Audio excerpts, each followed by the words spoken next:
experto en Derecho Electoral, constitucionalista, decano de la Facultad de Jurisprudencia de la Universidad Internacional SEC Ecuador. Esteban, muy buenos días. Es imprescindible dar luces y ojalá voces de tranquilidad al país en momentos que cada vez se vuelven más complejos con toda la conflictividad que se vive y se lo hace en las más altas esferas públicas. Es imprescindible dialogar con voces experimentadas, conocedoras sobre lo que está pasando con el funcionamiento institucional del país. Bienvenido. Gracias, Gustavo. Buenos días, buen inicio de semana. A quienes nos ven y nos escuchan también, buena semana. Sí, es complicado, como tú bien dices, son semanas de mucha de muchas variaciones alrededor de varias funciones de la administración pública. Todo se va moviendo, en todo hay especulación. Hay un problema transversal que viene a ser la situación de la narcocriminalidad insertada en diversos estratos de la administración pública. Tenemos como ciudadanos temor, mucho temor respecto a cualquier situación que se puede dar paralegal, no solo en el día a día, sino ya inclusive respecto a las elocuciones que podemos dar en espacios de opinión pública y demás. Y lamentablemente no tenemos una respuesta desde los administradores de esa administración pública, ¿sí? Iniciando desde el propio presidente y en una escala hacia las funciones del mismo. Ahora, cada semana nos vemos abocados en una nueva circunstancia en la cual se cuestiona muchísimo no solo las actuaciones políticas de ciertos miembros de la administración pública, sino inclusive la legalidad. Estamos en un estado catatónico de conveniencia circunstancial respecto a cualquier situación antes que objetividad.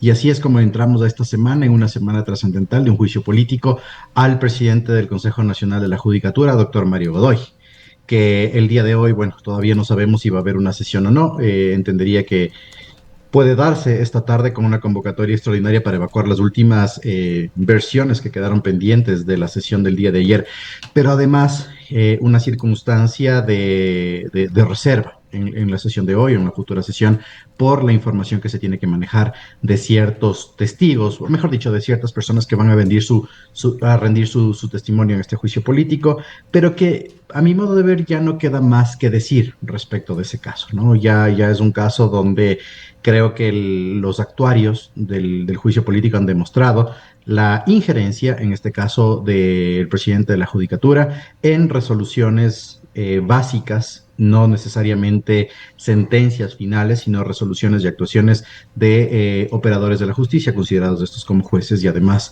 privilegios, ¿no? En un esquema de justicia selectiva, que ya es un diagnóstico que tenemos en el Ecuador hace algunos años, que lamentablemente va mermando la objetividad y la eficacia de la administración de justicia en Ecuador. Ese es el estado que nosotros Seguramente, Esteban, tenemos, usted siguió de lamentable. cerca lo que sucedió este fin de semana alrededor del caso Godoy. ¿Cómo lo interpreta?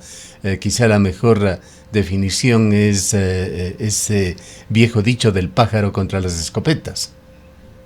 Bueno, Gustavo, yo creo que no solo el fin de semana, sino hacia atrás, hay que ir viendo cómo se dio este juicio político, ¿no? Y creo que tenemos tres variables básicas para explicarlo. En primer lugar, ya sabemos que el juicio político lamentablemente no es un procedimiento reglado hacia la minucia, es decir, que todavía quedan ciertas actuaciones discrecionales. ¿Qué es lo que sucede con esto?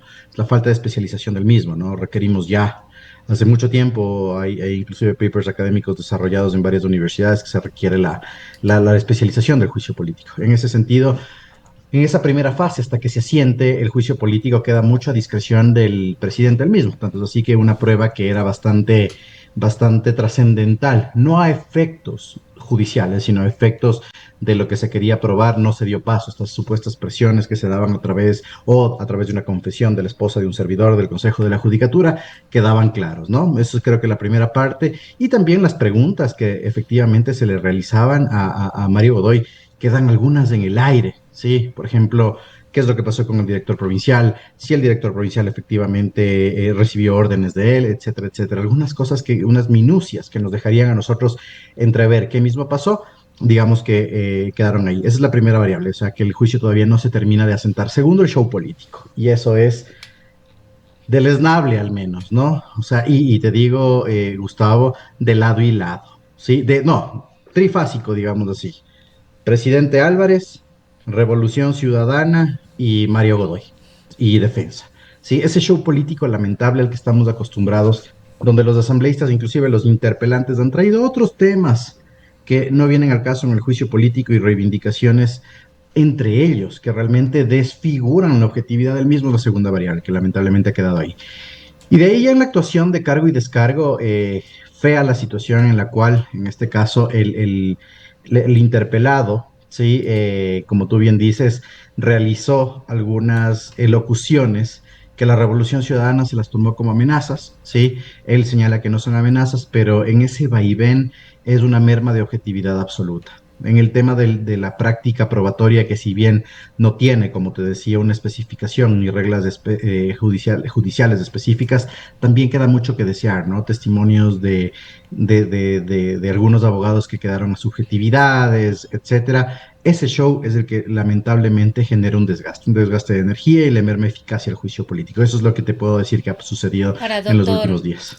Doctor Castro, también hay Ron. una serie, perdón, Ron Castro, hay una serie de observaciones también respecto de cómo se ha ido llevando este proceso, esas intenciones de declarar en reserva, las sesiones, de que alguna documentación también sea reservada, la relación en este caso con la Fiscalía respecto de las denuncias que se interponen sobre lo actuado por Godoy. Es decir, hay una serie de otros elementos que están ahí y que de alguna manera ponen en tela de duda la imparcialidad de cómo se pueda estar desarrollando este proceso.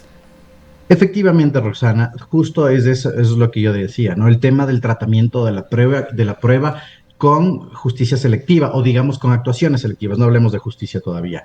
¿Por qué cierta prueba es tratada de una forma y por qué otra prueba es tratada de otra forma? No, vale la pena señalar que existe información reservada, ¿no?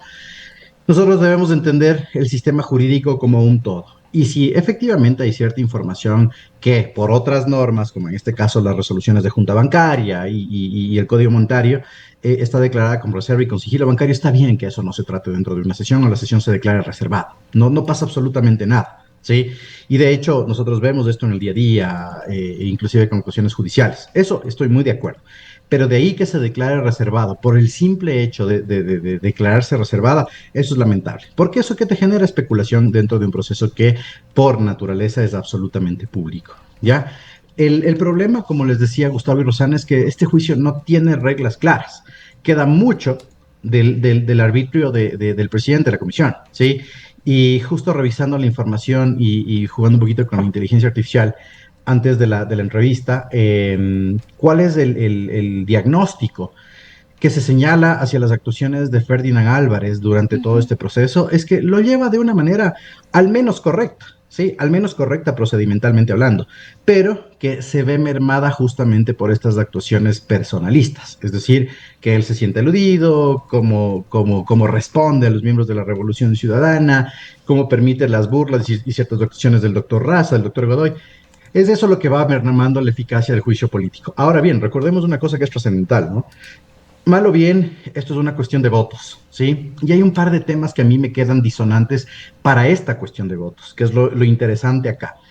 Dentro de la estructura, ¿sí? Dentro de la estructura de ADN, recordemos que había un actor no aislado, sino un actor que es un actor que te fija y te setea agenda dentro de ADN, que es el asambleísta Andrés Castillo, quien señaló efectivamente que Mario Godoy debía ir a juicio político y que además como abogado, porque esa fue la reclamación, digamos, social hacia el gremio que él representa, no legislativo, sino profesional, debía llevarse con los estándares más adecuados en el juicio político. Y Castillo está suspendido, ¿sí? Él está suspendido por 30 días. Entonces, no sé, tal vez sea una especulación de Esteban Ron, pero al momento de sacar a Castillo de toda esta trascendencia, digamos que el único que podría poner un orden jurídico dentro de toda la especulación que se da al resto de esto, queda al arbitrio de actuaciones. Entonces, eso es lo que a mí me preocupa, ¿no? Aislar actores para que no se vea una contradicción interna en el ámbito jurídico, ¿sí? Y dejarlo al juicio político solo en la arena de votos no está bien, porque ya vemos los precedentes que se van generando en esta Asamblea Nacional, Rosana y Gustavo, de juicios políticos arbitrarios. Lo que pasó con el consejero Albán del CPCCS no es una cosa aislada, ¿no? Ese juicio político no tenía ni pies ni cabeza y se lo realizó sobre la base de una sentencia de minoría del Tribunal Contencioso Electoral a un proceso previo que estaba precluido. Entonces, estas son las cosas que todavía nos dejan a nosotros como Ecuador, como lo que tú acertadamente lo señalabas, Gustavo, en duda de lo que puede generarse y una institucionalización débil. ¿Cómo va evolucionando, cómo va quedando lo más importante, la independencia, la credibilidad del sistema judicial ecuatoriano? Lamentablemente, Gustavo, los estándares que nosotros manejamos en el Ecuador siguen siendo escasos, ¿sí? El último reporte que nosotros tenemos real, del estado de la Administración de Justicia es una rendición de cuentas del Consejo de la Judicatura 2023-2024. Hasta ahí nomás tenemos nosotros data cualitativa y cuantitativa. Tenemos otros indicadores internacionales como el World Justice Project, como el IPC, el Índice de Percepción de Corrupción en el ámbito del Rule of Law y demás, que lamentablemente ranquean siempre al Ecuador de la mitad para abajo, ¿sí?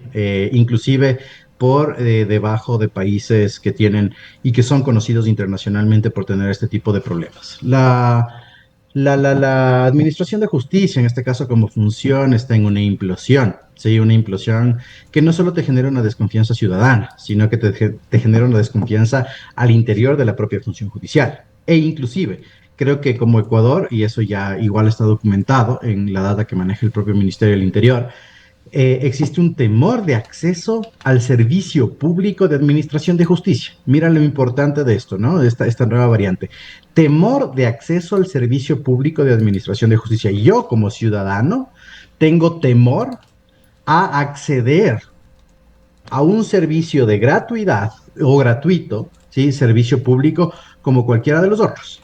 ¿Por qué? Justamente por la cooptación que existe en este caso de poderes fácticos alrededor del sistema de justicia y las posibles retaliaciones existentes que devienen de las propias autoridades de administración de justicia.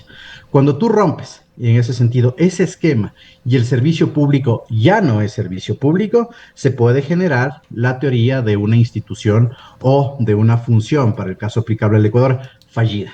Y es lamentable, ¿no?, que un servicio público sea declarado como fallido. Ese es el estándar que nosotros tenemos en la actualidad.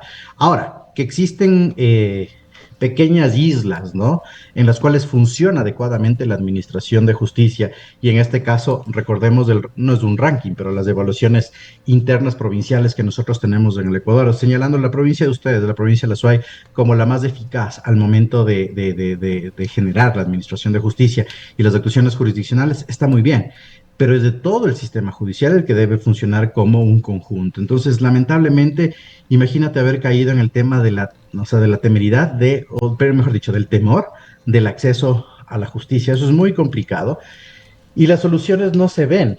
¿Por qué te digo esto? Porque estamos enredados alrededor de la discusión de autoridades, quién es y quién no es autoridad. Y eso es bastante complejo, ¿no? Entonces, primero hay que definir la autoridad para que la autoridad pueda definir la política pública al mismo tiempo, ¿no? Y con eso tomar medidas urgentes. Creo que es inminente en el Ecuador que se declare en emergencia la administración de justicia, ¿sí? Que se hagan reevaluaciones, pero como se dice, top-down, de arriba para abajo, en todo sentido de los servidores y servidoras públicas que están ahí, que se realicen los exámenes integrales que se habían hablado y han quedado en nada, los exámenes patrimoniales, por ejemplo, ¿sí?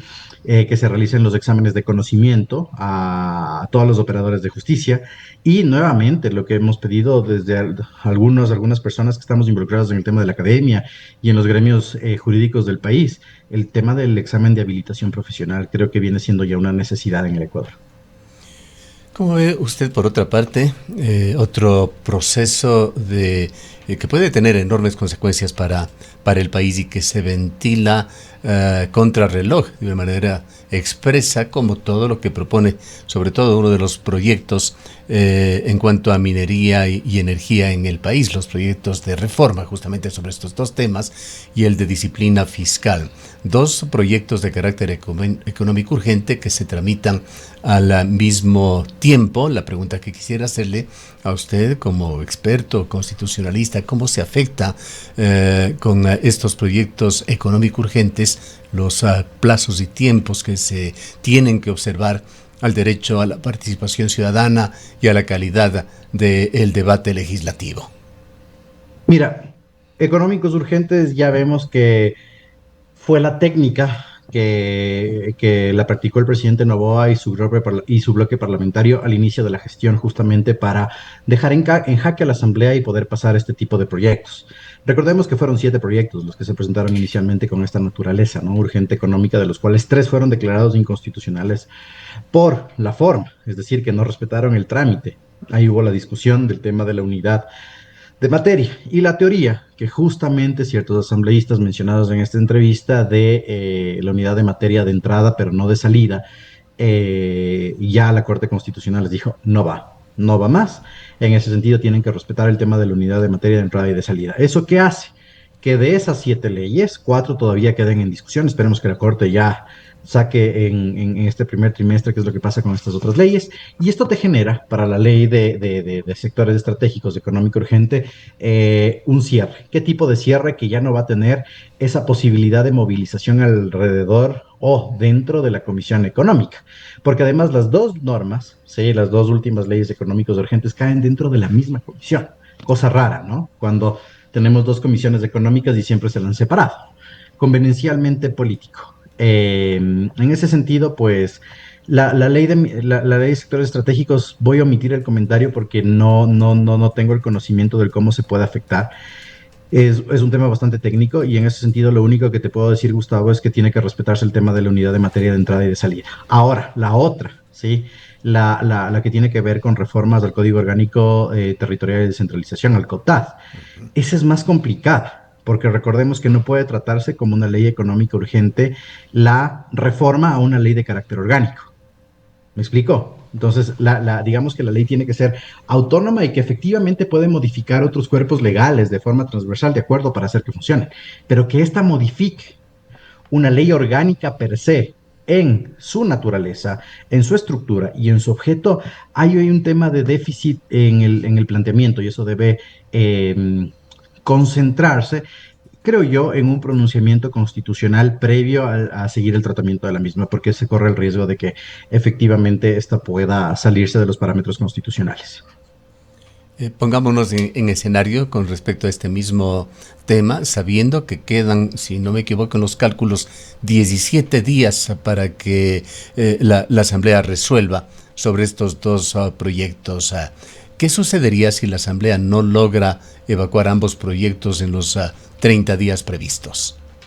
El presidente pide una certificación al presidente de la Asamblea, quien a su vez recurre a la Secretaría y a la comisión respectiva sobre el tratamiento de la misma, de estas 2 normas, y entrarían por vigencia de autonomía, es decir, que entran en vigencia por Ministerio de la Ley.